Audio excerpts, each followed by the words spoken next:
ಚಾಮರಾಜಪೇಟೆಯಿಂದ ಸ್ಪರ್ಧಿಸುವ ಬಗ್ಗೆ ಸಿದ್ದರಾಮಯ್ಯ ಹೇಳಿದ್ದು ಏನು? ಶತಕ ಬಾರಿಸಿರೋ ತೈಲ ಬೆಲೆ ವಿರುದ್ಧ ಕಾಂಗ್ರೆಸ್ ಕೆಂಡ ಕಾರಿದ್ದು ಹೇಗೆ?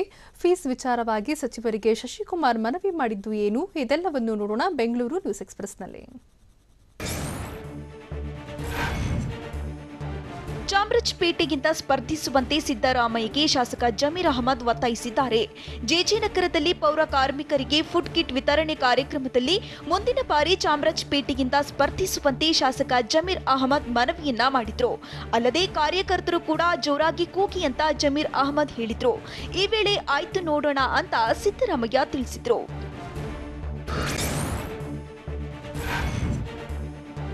ಕೊರೋನಾ ನಿಯಂತ್ರಣದಲ್ಲಿ ಕೇಂದ್ರ ಸರ್ಕಾರ ಮತ್ತು ರಾಜ್ಯ ಸರ್ಕಾರ ವಿಫಲವಾಗಿದೆ ಅಂತ ವಿಪಕ್ಷ ನಾಯಕ ಸಿದ್ದರಾಮಯ್ಯ ಆರೋಪಿಸಿದ್ದಾರೆ. ಕೊರೋನಾ ಎರಡನೇ ಅಲೆ ಬಗ್ಗೆ ಸರ್ಕಾರಕ್ಕೆ ಮೊದಲೇ ಗೊತ್ತಿತ್ತು, ಆದರೆ ಯಾರೂ ಕೊರೋನಾ ನಿಯಂತ್ರಣಕ್ಕೆ ಮುಂದಾಗಲಿಲ್ಲ. ಇವರ ನಿರ್ಲಕ್ಷ್ಯದ ಪರಿಣಾಮವಾಗಿ ಜನರು ಪ್ರಾಣವನ್ನ ಕಳೆದುಕೊಂಡ್ರು. ದೇಶದಲ್ಲಿ ಲಕ್ಷಾಂತರ ಜನ ಸಾವನ್ನಪ್ಪಿದ್ರೂ ಲೆಕ್ಕ ಕೊಡಲಿಲ್ಲ.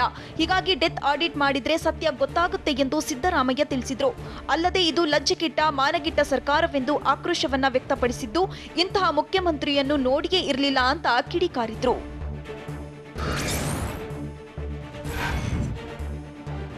ಪ್ರಧಾನಿ ನರೇಂದ್ರ ಮೋದಿ ಜನರ ರಕ್ತವನ್ನ ತಿಗಣೆ ಹೀರಿದಂತೆ ಹೀರ್ತಿದ್ದಾರೆ ಅಂತ ಪ್ರತಿಪಕ್ಷ ನಾಯಕ ಸಿದ್ದರಾಮಯ್ಯ ವಾಗ್ದಾಳಿಯನ್ನ ನಡೆಸಿದ್ದಾರೆ. ಪ್ರಧಾನಿ ಮೋದಿಯಷ್ಟು ಸುಳ್ಳು ಹೇಳಿದವರು ಯಾರೂ ಇಲ್ಲ. ಜಾಗಟೆ ಬಾರಿಸಿ ಚಪ್ಪಾಳೆ ಹೊಡಿಸಿ ಮೌಢ್ಯತೆ ಹೆಚ್ಚಿಸಿದ್ರು. ಇಂತಹ ಪ್ರಧಾನಿ ನಮ್ಮ ದೇಶದಲ್ಲಿ ಎಂದೂ ಇರಲೇ ಇಲ್ಲ ಅಂತ ಬೆಂಗಳೂರಿನ ಬಸವನಗುಡಿಯಲ್ಲಿ ಸಿದ್ದರಾಮಯ್ಯ ಹೇಳಿದ್ರು.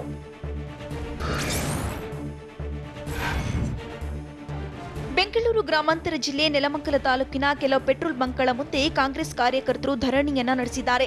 ಪೆಟ್ರೋಲ್ ಬೆಲೆ 100 ಆಗಿರುವುದನ್ನ ಖಂಡಿಸಿದ್ದಾರೆ. ಕೇಂದ್ರ ಮತ್ತು ರಾಜ್ಯ ಬಿಜೆಪಿ ಸರ್ಕಾರದ ವಿರುದ್ಧ ಧಿಕ್ಕಾರ ಕೂಗಿ ಆಕ್ರೋಶವನ್ನ ಹೊರಹಾಕಿದ್ದಾರೆ. 100 ನಾಟೌಟ್ ಬಂಟಿಂಗ್ಸ್ ಬ್ಯಾಟ್ ಹಿಡಿದು ಪ್ರತಿಭಟನೆಯನ್ನ ನಡೆಸಿದ್ದಾರೆ. ಎಳೆಯುತ್ತಿರುವ ಬೈಕ್ ಮೇಲೆ ಕುಳಿತು ಮಾಜಿ ಸಚಿವ ಅಂಜನಮೂರ್ತಿ ಪ್ರೊಟೆಸ್ಟ್ ಮಾಡಿದ್ದಾರೆ.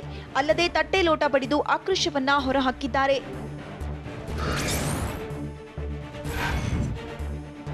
ಖಾಸಗಿ ಶಾಲೆಗಳ ಫೀಸ್ ಟಾರ್ಚರ್ ವಿಚಾರವಾಗಿ ಸಚಿವರ ವಿರುದ್ಧ ಖಾಸಗಿ ಶಿಕ್ಷಣ ಸಂಸ್ಥೆಗಳು ಅಸಮಾಧಾನವನ್ನು ಹೊರಹಾಕಿವೆ. ಶಿಕ್ಷಣ ಸಚಿವರು ಫೀಸ್ ವಿಚಾರದಲ್ಲಿ ದ್ವಂದ್ವ ನೀತಿಯ ಹೇಳಿಕೆ ನೀಡುತ್ತಿದ್ದಾರೆ. ಪೋಷಕರು ಕಳೆದ 3 ವರ್ಷದಿಂದ ಫೀಸ್ ಸರಿಯಾಗಿ ಕಟ್ತಿಲ್ಲ. ಈ ಬಗ್ಗೆ ಶಿಕ್ಷಣ ಇಲಾಖೆ ಯಾವುದೇ ಆದೇಶವನ್ನ ಹೊರಡಿಸಿಲ್ಲ. ಅಲ್ಲದೆ ಕಳೆದ ವರ್ಷ ಬಾಕಿ ಹಾಗೂ ಈ ವರ್ಷದ ಕನಿಷ್ಠ ಫೀಸ್ ಕಟ್ಟಿ ದಾಖಲಾತಿ ಮಾಡಿ ಅಂದಿದ್ದೇವೆ. ಹೀಗಾಗಿ ಶಿಕ್ಷಣ ಸಚಿವರು ಗೊಂದಲದ ಹೇಳಿಕೆ ಬಿಟ್ಟು ಸ್ಪಷ್ಟೀಕರಣ ನೀಡುವಂತೆ ಸಚಿವ ಸುರೇಶ್ ಕುಮಾರ್ಗೆ ಕಾಮ್ಸ್ ಪ್ರಧಾನ ಕಾರ್ಯದರ್ಶಿ ಶಶಿಕುಮಾರ್ ಮನವಿಯನ್ನ ಮಾಡಿದ್ದಾರೆ.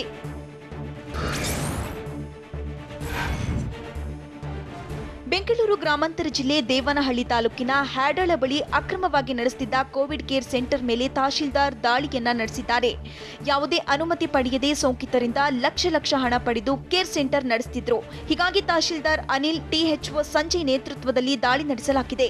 ದಾಳಿ ವೇಳೆ ಅಕ್ರಮವಾಗಿ ಸಂಗ್ರಹಿಸಿದ ರೆಮ್ಡಿಸಿವಿರ್ ಸೇರಿದಂತೆ ಕೊರೋನಾ ಸೋಂಕಿತರಿಗೆ ನೀಡುವ ಔಷಧ ಪತ್ತೆಯಾಗಿದೆ. ಅಧಿಕಾರಿಗಳು ದಾಳಿ ನಡೆಸುತ್ತಿದ್ದಂತೆ ಸಿಬ್ಬಂದಿ ಸ್ಥಳದಿಂದ ಎಸ್ಕೇಪ್ ಆಗಿದ್ದಾರೆ.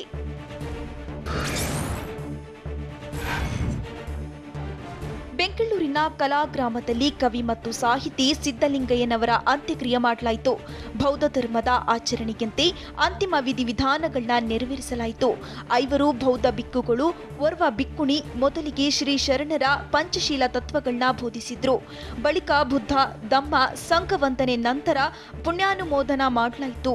ಅನಂತರ ಸಕಲ ಸರ್ಕಾರಿ ಗೌರವದೊಂದಿಗೆ 3 ಸುತ್ತು ಕುಶಾಲ ತೋಪು ಸಿಡಿಸಿ ಗೌರವ ವಂದನೆಯನ್ನ ಸಲ್ಲಿಸಿ ಸಿದ್ದಲಿಂಗಯ್ಯರ ಪಾರ್ಥಿವ ಶರೀರಕ್ಕೆ ಅಗ್ನಿ ಸ್ಪರ್ಶ ಮಾಡಲಾಯಿತು.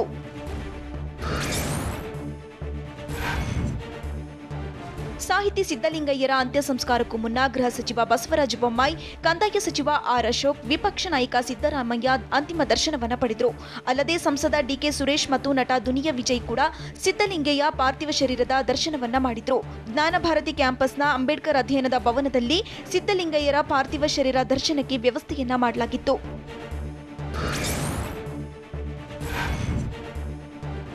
ಬೆಂಗಳೂರು ನಗರದಲ್ಲಿ ಕಿಡ್ನಿ ಮಾರಾಟ ದಂಧೆ ಬಯಲಿಗೆ ಬಂದಿದ್ದು, ನೈಜೀರಿಯಾದ ಡ್ನೋಡಿಮ್ ಒಪಿನ್ನಾ ಕಿಂಗ್ಲೈ ಎಂಬಾತನನ್ನ ಬಂಧಿಸಲಾಗಿದೆ. ವ್ಯಾಪಾರ ವೀಸಾದಲ್ಲಿ ಭಾರತಕ್ಕೆ ಬಂದಿದ್ದ ಆರೋಪಿ ಸಾಮಾಜಿಕ ಜಾಲತಾಣದಲ್ಲಿ ಕಿಡ್ನಿ ಮಾರಾಟ, ಖರೀದಿ ಬಗ್ಗೆ ಜಾಹೀರಾತು ನೀಡುತ್ತಿದ್ದ. ಈ ರೀತಿಯ ಹಲವರಿಂದ ಮುಂಗಡ ಹಣ ಪಡೆದು ವಂಚನೆ ಮಾಡಿರೋ ಆರೋಪವಿದೆ. ಬಂಧಿತ ಆರೋಪಿಯಿಂದ 3 ಲ್ಯಾಪ್ಟಾಪ್, 10 ಮೊಬೈಲ್, ಹಾರ್ಡ್ ಡಿಸ್ಕ್ನ ವಶಕ್ಕೆ ಪಡೆಯಲಾಗಿದೆ.